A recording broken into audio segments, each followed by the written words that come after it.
سلام، خوش اومدید به یه ویدیو دیگه از کانال خودتون. بچه‌ها امروز میخوام آموزش بدم که چگونه CP رایگان برای خودتون بگیرید. برای اولین کار وارد تورنمنت خودتون میشید. قسمت فرق نمیکنه، هر کدوم اینا رو انتخاب. ما قسمت بتل رویال انتخاب میکنید و حتما همتون هم که تورنمنت بازی کردید تا الان و میان داخل این میزنید.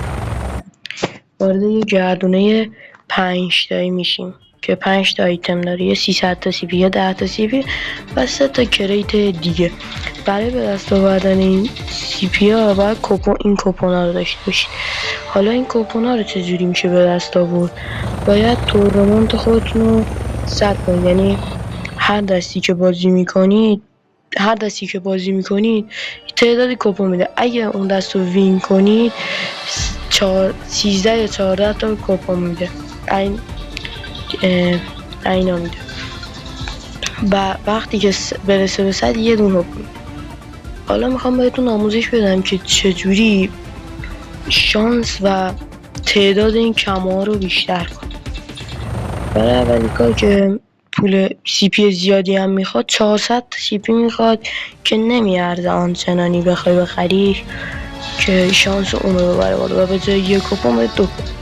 حالا روش دوم که خودم هم خیلی استفاده کردم اینه که وارد این بخشه میشید و این باید برید داخل تورنمنت باید برید داخل لیدربوردش.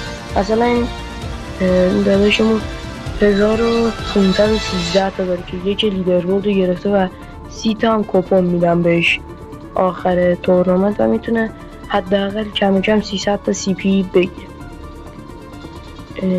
و میتونید این را هم رایگانه ولی یکم باید بازی کنید دیگه. اگه شانس داشته باشید میتونید بگیرید و هنوزم تموم نشده، یعنی 10 تایی 15 تا هست. اگه شانستون بیاره میتونید یه 10 تایی بگیرید. خب تا ویدیو بعدی، خدا نگهدار.